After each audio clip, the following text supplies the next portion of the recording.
Hello, I'm Esther, and welcome to part one of two parts, two videos, where I'm going to be talking about universal medicine. What is it? Okay, so in the first video, I'm going to talk about the business model and how it's kind of a bait and switch, where people will usually come into contact with universal medicine as a health service. They'll think they're, patronizing a health service, but down the track what they find is that they've joined a religion.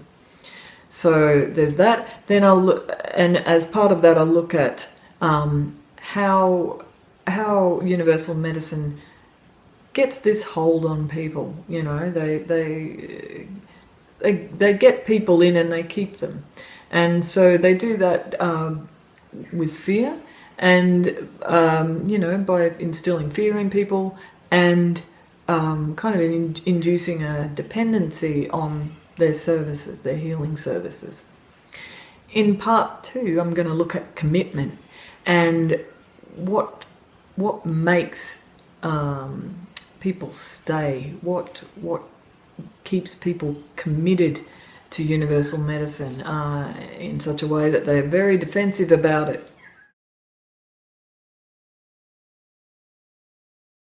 If we ask what universal medicine is, I'll just go through briefly. They call it Esoteric Healing Organisation, Complementary Medicine Organisation. It's a multi-million-dollar business. It has it operates in Australia. It's got a headquarters outside Lismore in a place called Gunnellabar. It also has a headquarters in the UK, in Somerset, in a place called Frome. It also has there's practitioners as kind of centres in Germany, in Europe, Holland, Germany. And there's others around the place as well, but those are the main ones. Universal medicine was founded by a fellow called Serge Benhayon, and he was a junior tennis coach. And in 1998, he was having a few financial problems. He'd just come out of bankruptcy, and he had a revelation, he calls it an impress, but a spiritual revelation where sweet and beautiful voices were speaking to him, he says. And he decided to become this self-styled healer and kind of spiritual leader. And so then, when he started doing his esoteric healing, his business grew and grew and grew, and now it's a multi-million-dollar enterprise, and he and his family are very wealthy. He sort of represents his children, who all work for the business, as healers, as kind of deified figures. So that's what universal medicine is. Now, if we talk about the bait and switch, people who initially come across universal medicine are usually looking for a health. It appeals to them because it comes across, it publicizes, advertises itself as a healing organisation. So usually people are going through a tough time in their life for some reason or other. They might have some health problems, or other problems. They might be depressed. They might have come out of an addiction, something like that. A very big gateway for universal medicine, for people to come into it, is through Esoteric Women's Health, one of their associated companies, and it markets modalities like esoteric breast massage, which was invented by Serge, the ex-tennis coach. Serge has no medical or therapy qualifications. He has no higher education achievements. All stuff he made up. So people will come in through that. The other thing is some of the services they have are gentle breath meditation, true movement, which is their exercise regime, you know, kind of weird dancing that they do, weird esoteric dancing, esoteric yoga. Those are the kinds of services that people are introduced to. And you might go to something that's quite low cost at first, a Way of the Livingness presentation. The Way of the Livingness is the name of Serge's religion. You might go to one of those presentations. You might go to an esoteric women's health presentation where they're just talking about helping people, helping women to reconnect with their bodies, you know.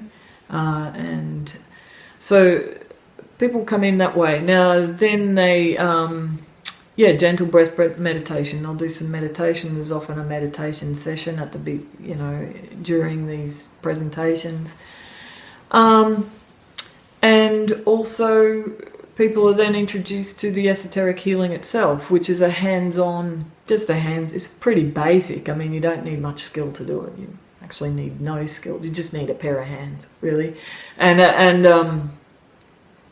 something for people to lie down on, you know. Treatment table probably helps. But so the healing itself is it's really basic. But I think, you know, the appeal of it is it's kind of special spiritual meanings that they give to it. I'll just show you some images of the healing coming from actually show you this is an esoteric healing practitioner training manual. This is level 1. And these are the healing kind of techniques that Serge has come up with. And people just lie down and close their eyes and breathe gently, and you know, they just put the practitioner will just put their hands on them and hold them there for quite a while, and it feels good, you know. It's lovely, and it's quiet, and they play a bit of music, and it's not very good music, but they play music, and it's a nice atmosphere. People, makes it feel good. So that's what people are introduced to. Next is the healing for their problems. You know, it's another image. Some of this stuff, you know, ring alarm bells for me, but anyway.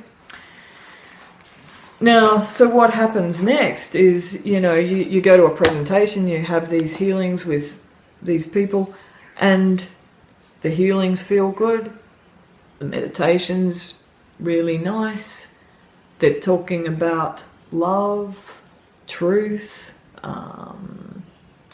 soul, being, you know, having a soulful life. It all sounds lovely.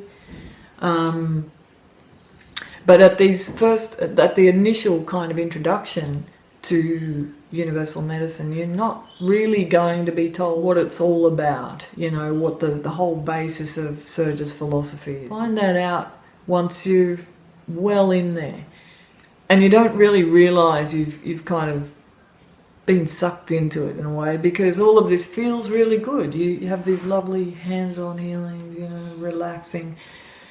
And people, you know, you go to these meetings and people are really, really nice. They appear to be caring, they're interested in you, they tell you you're amazing and special and make you feel good. So, you know, that's going to appeal to people who are going through a rough time in their life. Maybe they're a bit lonely, or maybe, you know, they've fallen out with some bad relationships or something. But so this is really appealing. All of this feels great. And so everyone's friendly, you feel like you're in a safe environment, you go and have these nice hands-on healings, and over time, the more that you sort of are drawn into this stuff and you start paying the money and having more of this, you know, going to workshops, you might decide, oh, you know, this is lovely, I want to become one of these healers, so they'll train you, you know, they make a lot of money from the training racket. So you go to this, but all that time that you exposed to this and surrounded by Serge's believers, this belief system is filtering in. So you start developing a belief system without really knowing it. And down the track you sort of realise you don't think anything like the way you used to. Kind of snuck up on you because you were feeling so good. Meditation and lying in a relaxed way and having this person speak softly to you. You're in a bit of a trance and it makes you very suggestible.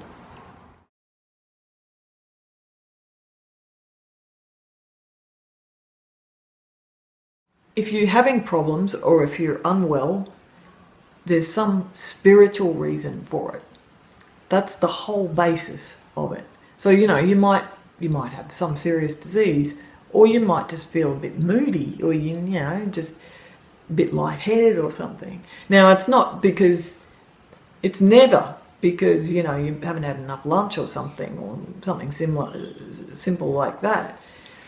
It's because you've not been adhering to the way of the livingness, which you knew nothing about. You hadn't been living esoterically.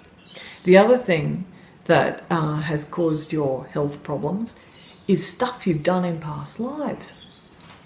So, and you've got lots of them. According to Serge, you've got countless past lives, and you've done all kinds of chonky things in those past lives, or you've had stuff inflicted on you.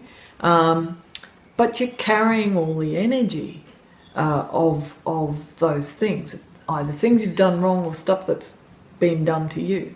You're carrying that energy and it's causing problems for you in this life. This healing system that is developed is to clear this energy away. And what he also tells you is if you don't clear the energy now, in this lifetime, while you kind of got this opportunity with these esoteric people, if you don't clear this energy, that you will have problems in this life, you'll continue to get disease, you'll continue to have misfortune, relationship trouble, whatever, but not just in this life. It'll be in many lifetimes to come, it's go on and on and on and on and on. So you can't kind of start dreading your future and your future lives. And not only that, if you don't behave yourself, you haven't been behaving yourself, and you're not going to do this work to clear this negative energy, it affects your kids as well. They can then get bad karma out of you. So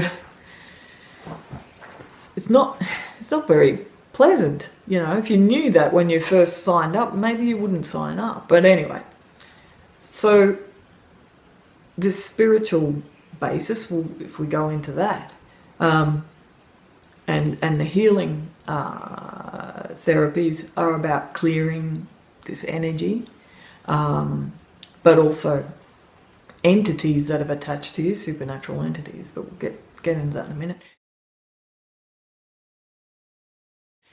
Two types of energy in Serge's way of the livingness religion. There's two types of energy. So fiery energy and prana, good and evil. Fiery energy is the energy of the soul and the fiery path of initiation, he calls it.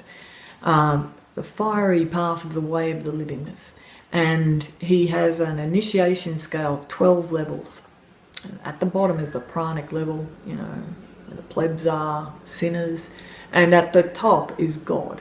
So maybe we'll talk about that a bit later, more about the initiation scale. Then there's prana. Prana, according to Serge, is evil. Prana is an interesting thing because its traditional meaning is not evil at all. Prana is a word coming from the Indian tradition, Eastern tradition. It's a Sanskrit word and it means breath. It means life energy, living energy. It's the stuff that keeps you alive. It's the stuff that keeps your body alive. But according to Serge, your body is your enemy. It's holding you back from reuniting with your soul.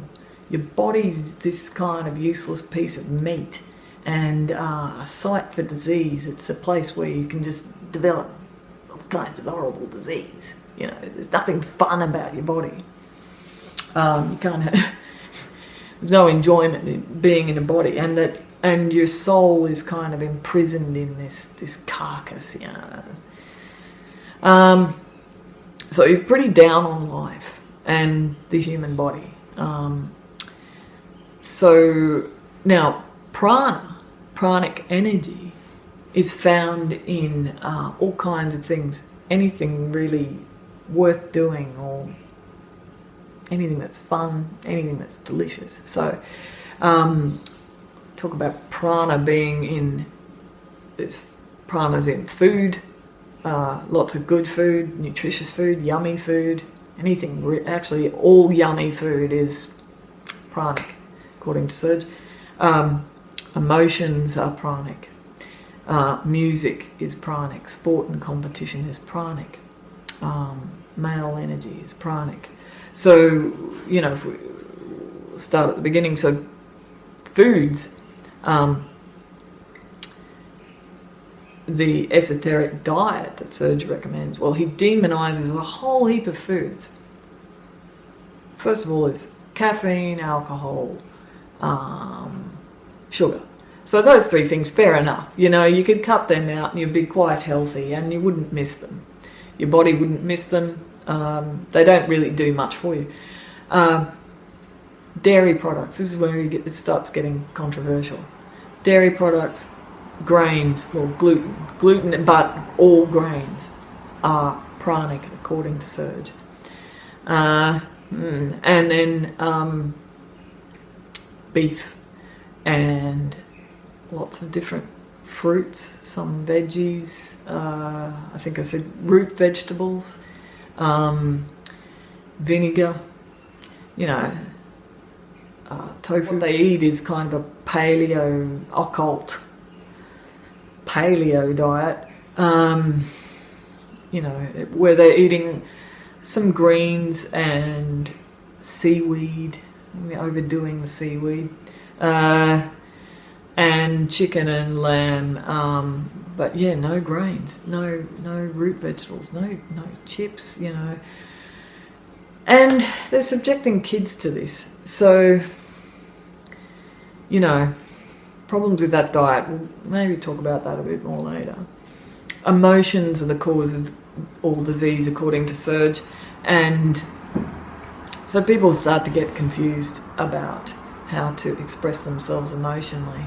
And he even says that love has not an ounce of emotion in it. So, you know, they go about love without emotion, and yeah, that's a challenge. Music is full of prana. Anything worth listening to really is full of prana. The only music that Serge endorses is the stuff made by his family and his business partners. So, you know, and it's commercial, they sell it. So it's really the only music that Serge will endorse is the stuff that universal medicine can make money out of, but nothing else. And what they say is that when you listen to music, the pranic energy, the emotional energy from the musician and from the composer can enter you and cause disease, cause problems for you, you know. So if you listen to Amy Winehouse, you know, you're going to have all of the bad energy from her addictions. You know, if the person who created the music is a dope smoker, you'll get the dope energy. Tattoos as well. He says that tattoos carry the energy of the person who gave you the tattoo, and so, you know, when that person smokes dope, you might as well be smoking it as well, if they smoke dope. Sport, prana. And male energy. This is a very important part of the whole esoteric women's health marketing.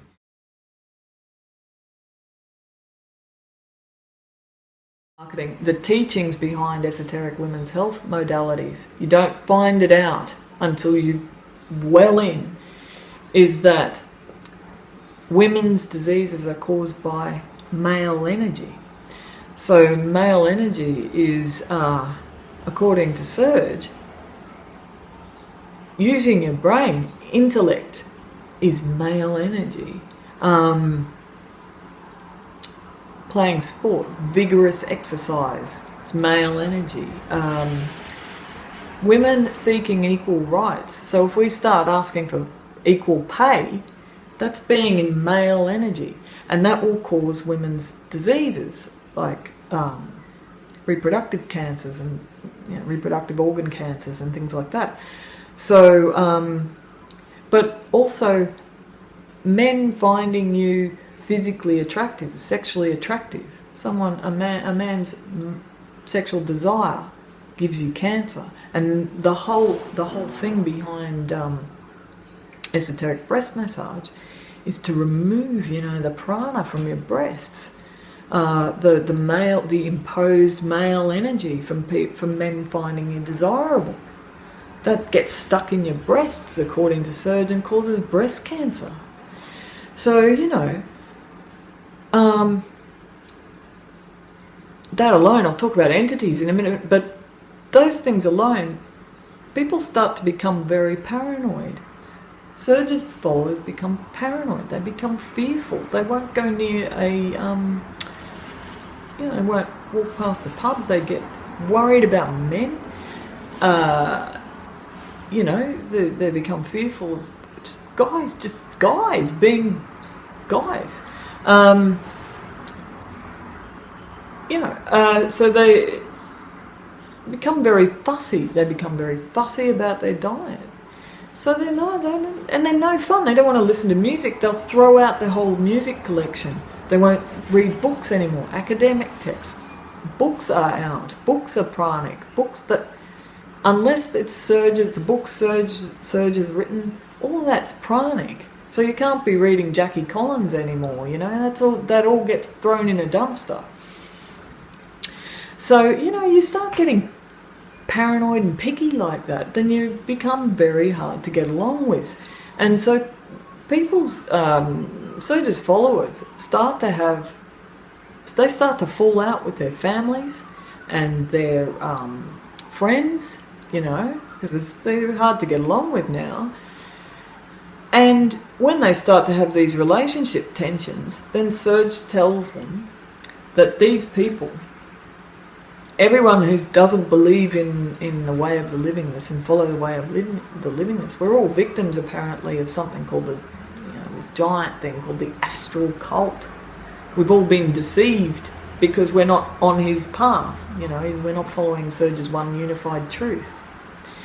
So he starts telling his followers that if they're having these tensions and people are resisting joining up, because his followers are trying to recruit you as well. They're trying to get you to come to the presentations and have the healings and go into the trance. And if family and stuff are resisting, he tells his followers that they're holding you back from your light. And so it's a little bit like the Scientology kind of problems with disconnection. So, Serge will, and suppressive persons, Serge will encourage people to disconnect from their loved ones, from people they knew before. The thing that can cause you problems and health problems are supernatural entities. And supernatural entities, they're things that can violate you. These evil spirits that you can't see, which Serge tells you are floating around, ready to enter you. And when he's talking about entering, it's pretty unpleasant, you know, and it's pretty graphic. He's talking about entities, you know, they don't just sneak up on you in the night.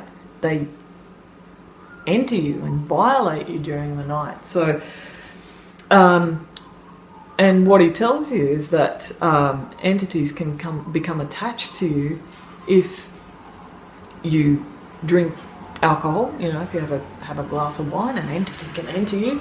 But not only that, if you associate with people who've had a glass of wine or a beer, the entity can enter them. But not just that, they're kids as well.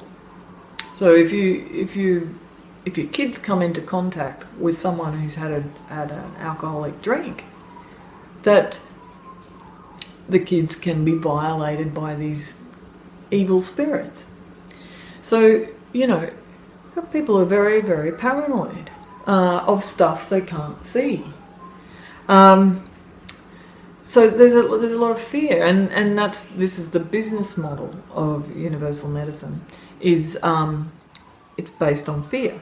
So what you have is people becoming dependent on the healings because, you know, you're surrounded by prana and pranic people. You can't, unless you know, go live in a compound, you're going to be, and they don't quite have a compound yet. There's a lot of them are living in Ganalaba. A lot of Serge's followers are living in close to him. But, you know, because you're exposed to prana and pranic people all the time, you're going to need lots and lots of healing. So there's a lot of, you know, this gets in repeat business. But it gets even more carried away than that. Because there's also repeat business coming from, you know, the healings are to clear prana and to clear the entities. And, you know, no one's ever clear. Like, no one's ever heard of anyone being clear. They're still just lining up to have these healings and going to the workshops over and over and over again. No one gets clear. And part of that too is because of the belief in past lives. So, believes in reincarnation, and all that stuff you've done in your past lives is still stuck to you. Like, here we are. So in this is the Esoteric Practitioner Manual, Healing Manual, number 2. And this one talks about the wounded chakra.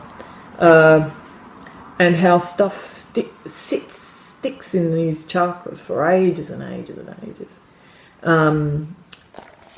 In this case, he's saying a great example of this is a woman or a man experiencing rape and not having it cleared energetically for many lifetimes. This can be hundreds, sometimes thousands of years old, but if not cleared, it will still be in that chakra, still causing disease and bad luck, you know, because that's what universal medicine's all about. It's about bringing bad luck on. So, you know, fantastic for repeat business, because you can't possibly clear all of this stuff, you know, this oppressive stuff. Now, you know, you might think, oh, well, it's time to get lost, you know, what a load of rubbish. But people by then, you know, this belief system has come in to that they do kind of feel a bit better because, you know, they're getting these hands-on healings. They feel a bit special. But the paranoia has taken hold of them, and they become very fearful of leaving and very fearful of doing the wrong thing. So if they don't stick with the way of the livingness, they're going to get sick. They're going to have bad luck. You know, they're going to have accidents. They'll have them into the next lifetimes. I think I said it before. They'll have them into the next lifetimes. It'll affect their kids. So this is the business model. This is a repeat business that has helped universal medicine and become a multi-million-dollar business. It's based on fear. Okay, so we'll wind this one up, and in our next video, I think I said, we'll talk about that deepening commitment and the things that keep people committed to universal medicine. Thanks.